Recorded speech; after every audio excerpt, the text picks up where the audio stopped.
What's good with y'all boys and girls? It's your boy Sauce Boy Top, and we back at it with the part 2.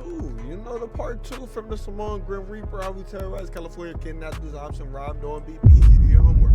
If you ain't watched part 1, for me it's right up there. Go ahead and look up there and watch it, you know what I'm saying?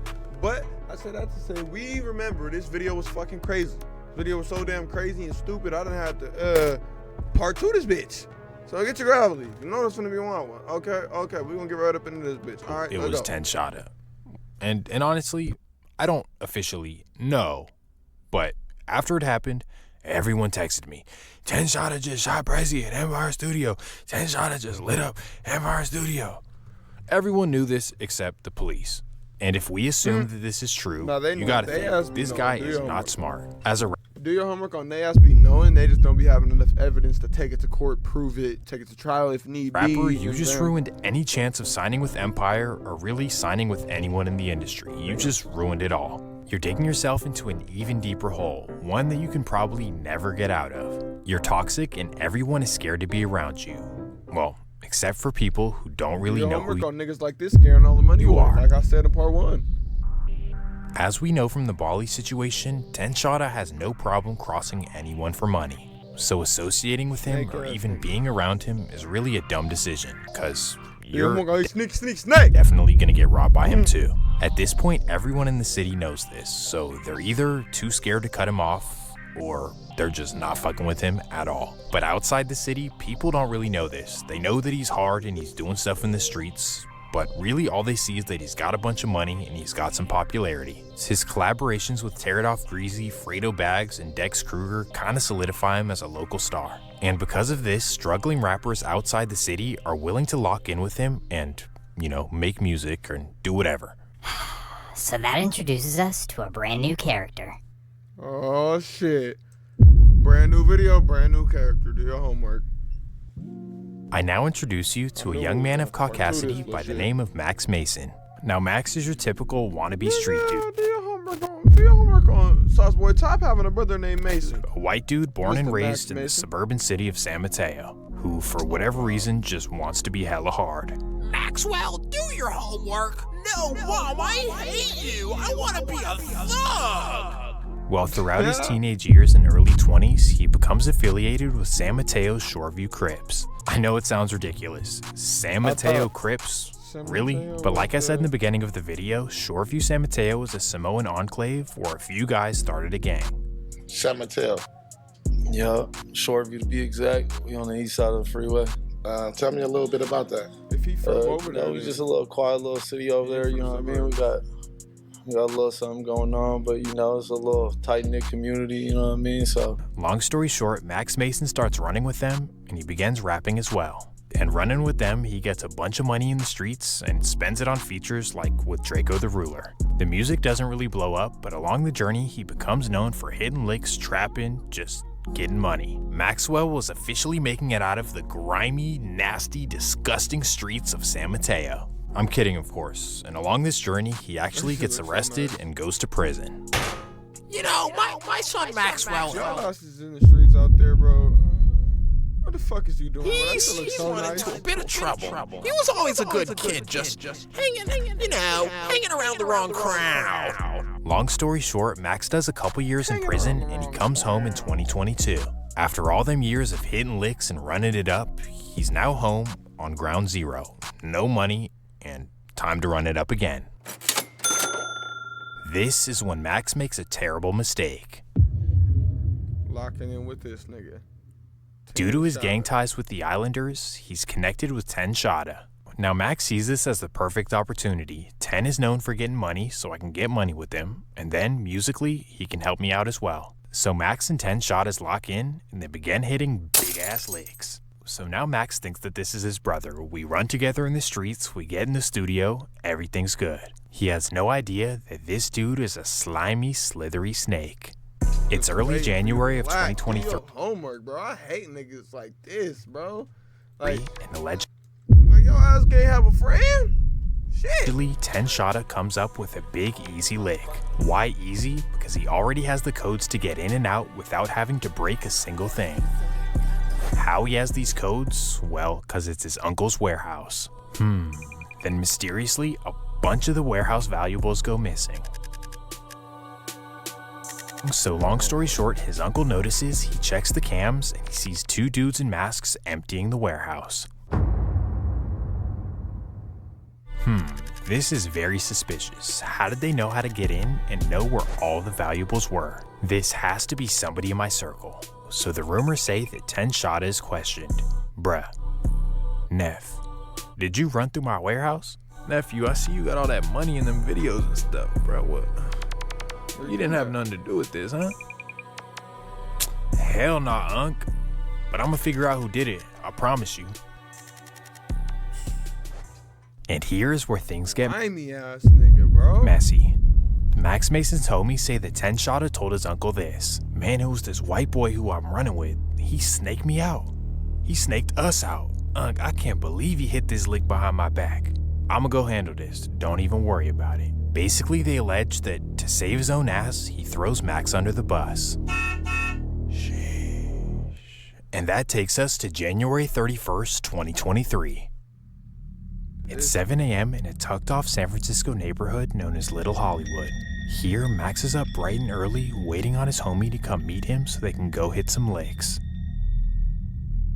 7:29 a.m. As Max is sitting in his car not paying attention, a man is slowly walking up to his whip. The car is lit up over 50 times. God damn, nigga.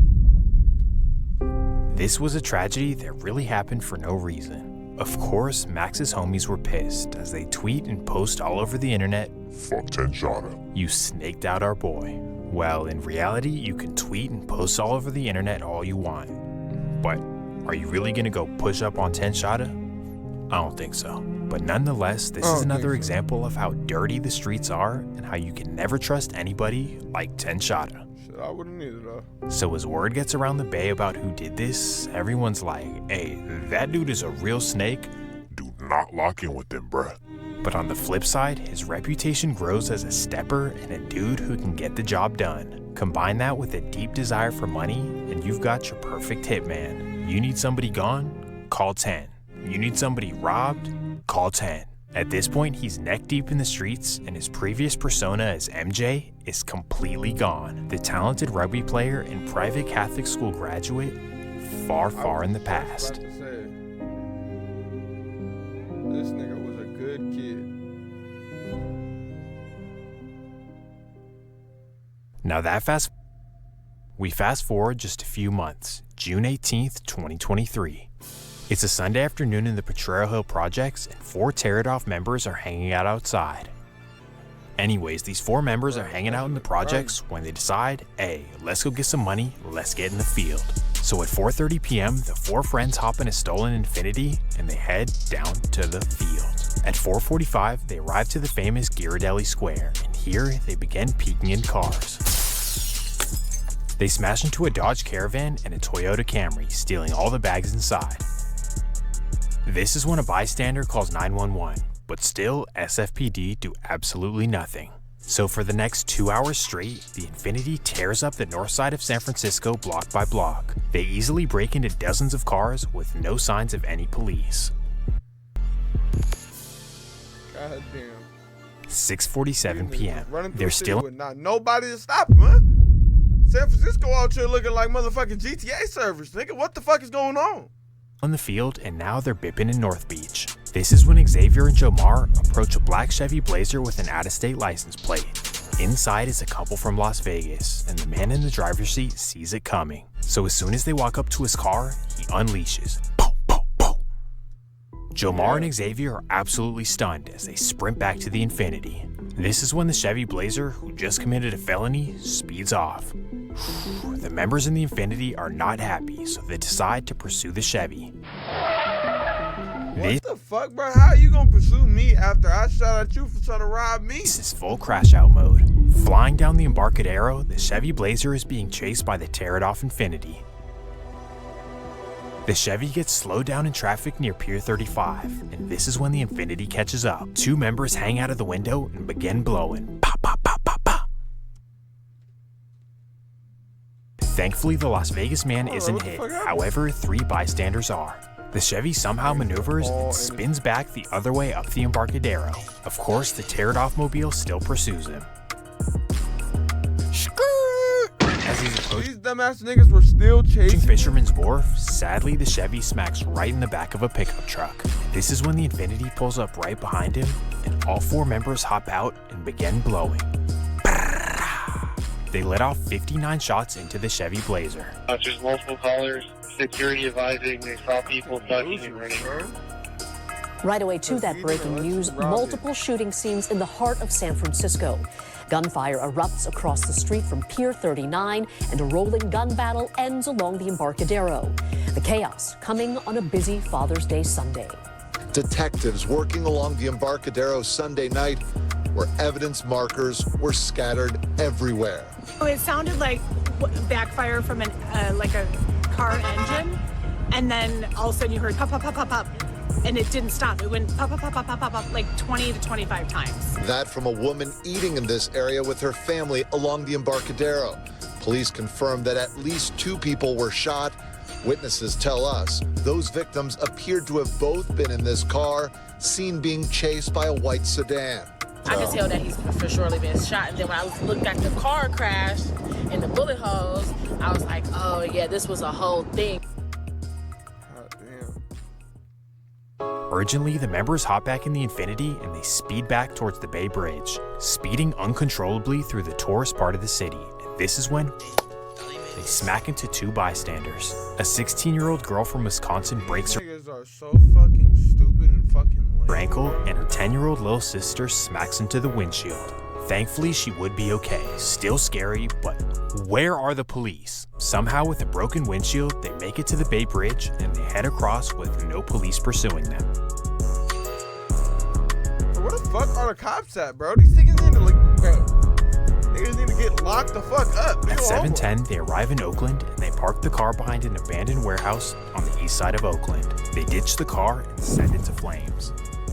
Somehow, they would get away with this recklessness. However, for the Las Vegas man named Lee Haywood, he would be arrested and charged with a felony. But most importantly, he and his girlfriend would both survive.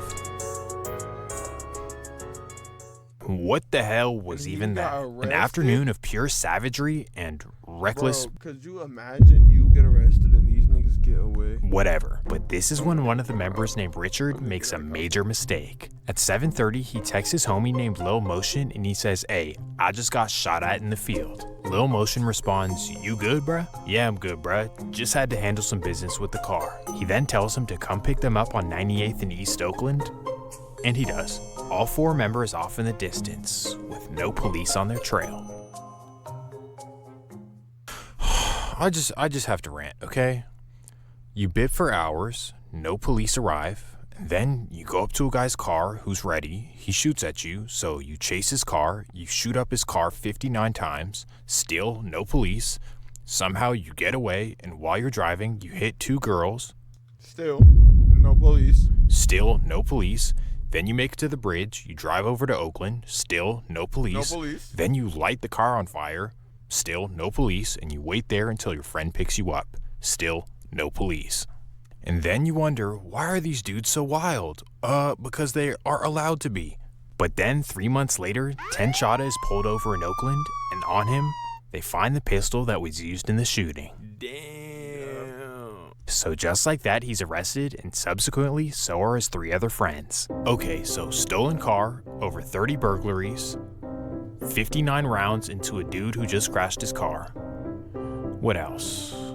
Hit 2 girls who were riding their bikes, and then setting the stolen car to flames. This seems like something you should probably get 20 years in prison for. 30, 40, right? 50 No, life, nigga. somehow Tenchada gets his charges completely dropped, and for his other friends, they simply get time served. No time in prison. Welcome to San Francisco. So still to this point, Tenchada is an innocent man. Everything, and nothing ever holds him down. Bro, what the fuck, bro? These types of niggas need to be studied, gang. That's the California King. He's either really lucky, or he's a street genius, or the Bay Area justice system is a complete joke. Probably a combination of the 3. The bottom line is that the law can simply never hold him down. However, when you snake nearly everyone you lock in with, eventually it'll come around to bite you. So now we fast forward to 2025. At this point, Terrorized is crashing and burning. Things are not looking great to say the least. A bunch of members get indicted, and in the beef, a bunch of losses back to back to back. After running it up in the field and dominating the ops for years, everything kind of turned back around against them. But on top of all this, Terrorized begins to tear from the inside out. Street life, nigga. Internal issues, snake moves, homies stealing from homies, you get the deal. And specifically for Tenshada, he's right in the mix of this. May 5th, 2025. Sunnydale is back popping with everyone posted up outside. At this point, the complex is nearly completely abandoned, waiting for a rebuild. So this means that they can be out there blasting music with no complaints. Well, now it's 3 in the morning, and everyone is outside posted up on Brookdale. This is when Tenshada pulls up for the festivities, except he doesn't pull up to the block, he pulls up on Sunnydale Avenue just a block away. So he parks his car and hops out with his homie named Gleech. Little does he know, a couple of masked gunmen are waiting for him, hiding behind the project buildings. And while Ten is walking towards Brookdale, they hop out of the buildings. Before he can even react, they let off over 65 shots.